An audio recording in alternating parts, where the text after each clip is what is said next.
যে আমরা কিভাবে ইমপ্রুভ করতে পারি, এবং সেকেন্ড যে প্রশ্ন, মুমিনদের কি পরিবর্তন এসেছে আপনার মনে হয় এই কয় বছরে, আহ, এবং তাদের সাথে অ্যাপ্রোচটা কি হওয়া উচিত, এটা যদি একটু বলতেন। জি।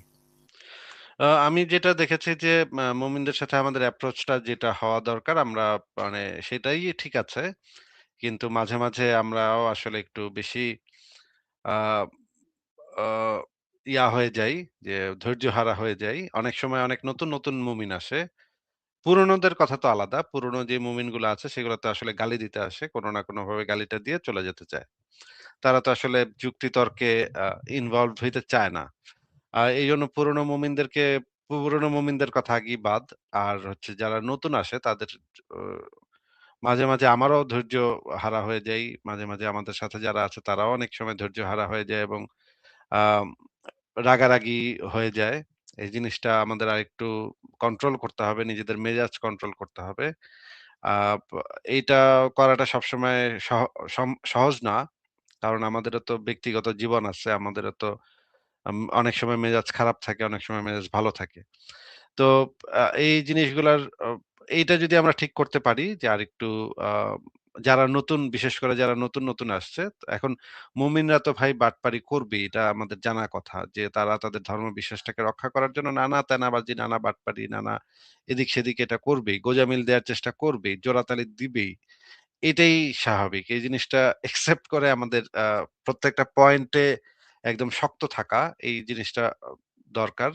এই জিনিসটা আছে অলরেডি কিন্তু আরেকটু ভালো হইলে আরেকটু ভালো হবে আরকি। এটা হচ্ছে আমার একমাত্র অবজারভেশন। আ আর মুমিনদের মধ্যে আমি আ যে জিনিসটা পরিবর্তন দেখতে পাচ্ছি সেটা হচ্ছে যে তারা এখন আর কোরআন হাদিস নিয়ে আলোচনাই করতে ইচ্ছুক না। তারা এখন ওই যে গড নিয়ে আলোচনা করতে চায়। তারা আর মানে এ এ এটা মানে এটা আমি তাদের অনেকগুলা ইসে দেখেছি। যে তারা ওই যে আগে যেভাবে আলোচনা করত কোরআন হাদিস থেকে বা রেফারেন্স গুলা দিয়ে আমাদের জবাব দেওয়ার জন্য রেফারেন্স অন্তত ঘাটতো। এখন তারা এগুলো ছেড়ে দিছে। ওগুলা ছেড়ে দিয়ে এখন তারা শুধুমাত্র ওই গড নিয়ে বইসা আছে। এখন ওই গডের কনসেপ্ট ওইটা একটা যেটা তারা বলতে চায় সেটাও আসলে যৌক্তিকভাবে খাটে না। কিন্তু তারা জোরাজুরি শুরু করে। হ্যাঁ? পিঠ দিয়ে পাহাড় ঠেলে আরকি। তো এই জিনিসটা আ তারা করতে চায় এবং আমি আ এখন যেই পরিবর্তনটা দেখতে পাচ্ছি যে এআই আসার পর থেকে মুমিনরাও আসলে চেক করে, জিনিসপত্র চেক করে এখন।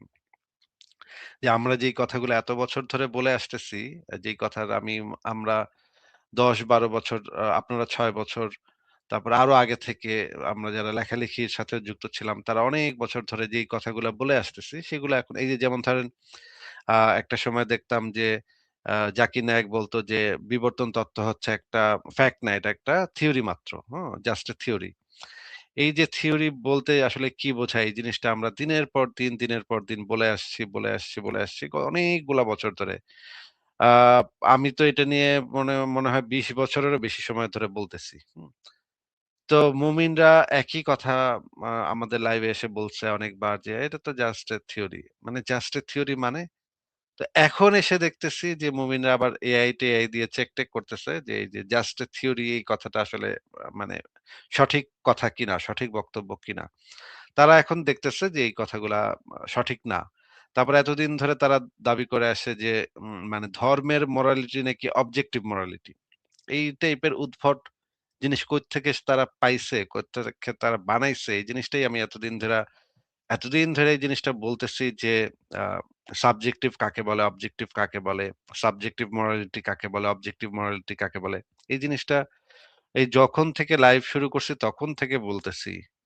কিন্তু মুমিনরা এখনো বলে যে আল্লাহর কাছ থেকে আইছে এজন্য এটা অবজেক্টিভ। এটা মানে এটার ইয়াটা কি? এটা তো ডেফিনিশন এর সাথে যায় না। এখন দেখতেছি যে তারাই এত বছর ধরে বইলা আসার পরে এখন দেখতেছি তারা একটু চেঞ্জ হইতেছে। একটু বলতেছে, "হ্যাঁ, ঠিকই এই কথাটা ঠিক যে কোথাও থেকে আসলে কারো চিন্তা থেকে আসলে সেটা সাবজেক্টিভ হয়।" এইটা তারা এখন অনেকে দেখতেছি স্বীকার করতেছে। তো এইটা হচ্ছে একটা মানে একটা ছোট বিষয় বুঝাইতে যদি ১০-১২ বছর লাগে, ১০-১২ বছর ধরে যদি একটা জিনিস বুঝাইতে হয়, তাহলে এই মুমিনদের আইকিউ লেভেল কতটুকু এটা তো বোঝাই যায় যে এদের যেমন ধরেন এই যে অ্যা কোরআনে যে আ আউল নীতি। আউল নীতির উদ্ভব কেন ঘটছিল? মানে কোরআনের ভিতরে সমস্যাটা কি? এক হয়ে গেলে সমস্যাটা কি? এইটা আমি দেখছি দীর্ঘদিন ধরে মুমিনরা বোঝে না। তারা বলে ১ এর থেকে বেশি হলে অসুবিধা কোথায়? অসুবিধা কি? ১ এর থেকে বেশি হইছে সমস্যা কোথায়? দিয়ে দিবেন। তো আমি বলতাম যে, "না ভাই এটা তো দেয়া যাবে না। এটা তো ১ এর বেশি হলে তো সম্ভব না।" এই সিম্পল জিনিসটা পর্যন্ত মানে যারা ইউনিভার্সিটিতে পড়ে তারা পর্যন্ত এই জিনিসটা বোঝে না যে টোটাল নাম্বারটা ১ হইতে হবে। আ সবগুলা ভাগ যোগ যোগ করলে ১ হইতে হয়। এই জিনিসটা ইউনিভার্সিটিতে পড়া মানুষজন পর্যন্ত বোঝে না। আর আউল নীতির উদ্ভবটাই তো আসলে এটা প্রমাণ করে যে কোরআনের ভিতরে এই জিনিসটার সমাধানটা নাই। এজন্যই তো আউল নীতিটার উদ্ভবটা ঘটছে। এবং আউল নীতিটা এপ্লাই করলে কোরআনের আয়াতটা ভায়োলেট হয়ে যায়। এই সহজ সিম্পল জিনিসটা এতবার করে বলার পরেও তাদের মাথায় ঢুকতো না। এখন দেখতেছি যে আস্তে অনেক বছর বলার পরে দেখা গেছে যে আস্তে ঢুকতেছে। তারা স্বীকার করতেছে হ্যাঁ, অনেকগুলা মত আছে এই বিষয়ে। এ কোনটা মানা যাবে, কোনটা মানা যাবে না এটা নিয়ে অনেকগুলা মত আছে। এই জিনিসগুলা ধীরে তারা স্বীকার করতেছে। ধীরে তারা আসতেছে। এবং আমার তো মনে হয় যে এটা একটা ভালো দিকেই যাচ্ছে।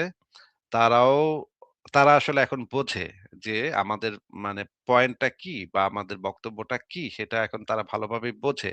কারণ আমরা এই জিনিসগুলা অসংখ্যবার বলে দিছি। যেমন ধরেন এই যে মা-ছেলে মুমিন যেগুলা আছে সেগুলা আইসা প্রতিদিন একই কথা জিজ্ঞেস করবে, হ্যাঁ? মা-ছেলে এটাই হচ্ছে তাদের। এটাও কিন্তু আমরা অসংখ্যবার আলোচনা করেছি, অসংখ্যবার বলেছি। তারপরেও তারাও বোঝে যে আমাদের বক্তব্যটা কি। এবং তারাও এই জিনিসটা খুব ভালোভাবে জানে যে এটাই হচ্ছে যৌক্তিক অবস্থান এবং মানবাধিকারের পক্ষে অবস্থান এটাও তারা বোঝে। কিন্তু তারপরে তো নাস্তিকদেরকে তো জবাব দেওয়া লাগবে। যেমনি হোক নাস্তিকদের। এইটা হচ্ছে গিয়ে এখন যেটা আছে সেটা হচ্ছে যে ইগোর সমস্যাটা বাকি আছে। যে তারা তো হাইরা যাবে, তাদের ধর্মটা হাইরা যাবে। এই ইগোর সমস্যাটাই এখন আছে বাকি। কিন্তু বাদবাকি সমস্ত জিনিস কিন্তু আমরা অলরেডি বহুবার দেখিয়েছি, প্রমাণ করেছি কোন জিনিসটা নিয়ে আমরা যেমন ধরেন ইসলামে দাসী সেক্স, তারপরে বাচ্চা মেয়ে বিবাহ এইগুলা কিন্তু অসংখ্যবার আলোচনা করেছি। এই জিনিসটা মুমিনরা এখন সবই বোঝে যে ওদের ধর্মে কি আছে সেগুলো সব ভালোভাবে জানে। কিন্তু জাস্ট তারা এই জিনিসটা এখন মাইনে নিলে তো নাস্তিকের কথা মাইনে নিলে তো সমস্যা। এইটা হচ্ছে মুমিনদের পরিবর্তন। আর নাস্তিকদের ভিতরে আমি দেখেছি যে অনেক আ নাস্তিক আছে বা যারা মুক্তমনা আছে তারা হয়তো ১ বছর ২ বছর হয় নাস্তিক হয়েছেন। তাদের মধ্যে আমি এই যে সমস্যাটা দেখি যে তারা ওই ডেফিনিশন গুলা ঠিকভাবে দেন না। একটা জিনিসের ডেফিনিশন সেটা ঠিকভাবে দেন না। এই জিনিসটা এখনো আমি খুবই একটু মানে মাঝে একটু বিরক্ত হয়ে যাই যে এতবার এই জিনিসগুলো আলোচনা করার পরেও একটা ডেফিনিশন ঠিক মতো কেন দিচ্ছে না? মানে মাঝে মুমিনদের সাথে তাদের আলোচনা শুনতে গিয়ে আমার তখন ধাক্কা লাগে যে এটা তো এই জিনিসটা তো আমরা বহুবার আলোচনা করেছি। তাহলে এই ডেফিনিশনটা রং ডেফিনিশন কেন দিচ্ছে এ?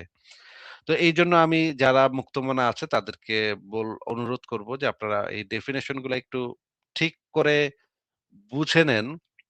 দরকার হইলে সংশয়.com এর জ্ঞানকোষ পাতাতে দেখেন সেগুলা আ দেয়া আছে। মেক্সিমাম জিনিসই দেয়া আছে। সেই ডেফিনিশন গুলা একটু ফলো করেন এবং যদি কখনো এটা নিয়ে আলোচনা করতে হয় তাহলে ওই ডেফিনিশনটা থেকে আসিফ আলোচনাটা ভাই, করেন। আসিফ হ্যাঁ, ভাই, হ্যাঁ, হুম। ডেফিনেশন গুলা কিন্তু ওরা এখন এভয়েড করে যায়। এখন হচ্ছে নতুন থিওরি চলে, সেই থিওরিটা হচ্ছে ঠিক আছে আল্লাহ নাই কিছু নাই ফাইন, কিন্তু একজন সৃষ্টিকর্তা তো আছেই। যদি একজন সৃষ্টিকর্তা না থাকে তাহলে এই মহাবিশ্ব সৃষ্টি করলো কে? আর ওরা এখন কোরআনেও যায় না, কোথাও যায় না, ওরা সরাসরি চলে যায় মহাকাশে। তাদের এখন মহাকাশ নিয়ে অনেক চিন্তা ভাবনা। হ্যাঁ, একটা নির্দিষ্ট পর্যায়ে যাওয়ার পরে বলে যে যেহেতু এটা এখনো আবিষ্কৃত হয় নাই, তার মানে নিশ্চয়ই এটা কোনো সৃষ্টিকর্তা সৃষ্টি করছে। কোরআন হাদিস নিয়ে ভাই তারা এখন জানে, তারা এখন একেকজন মহাবিজ্ঞানী। হ্যাঁ, এটা তো তারা ওই কোরআন হাদিসকে কিভাবে স্কিপ করা যায় ওইটা নিয়ে আলোচনা করতে তারা আসলে চায় না। এইজন্যই তারা এই কাজটা করে। তো এইটুকুই আমার বক্তব্য সত্য সন্ধানী ভাই আপনারা বলেন তাহলে?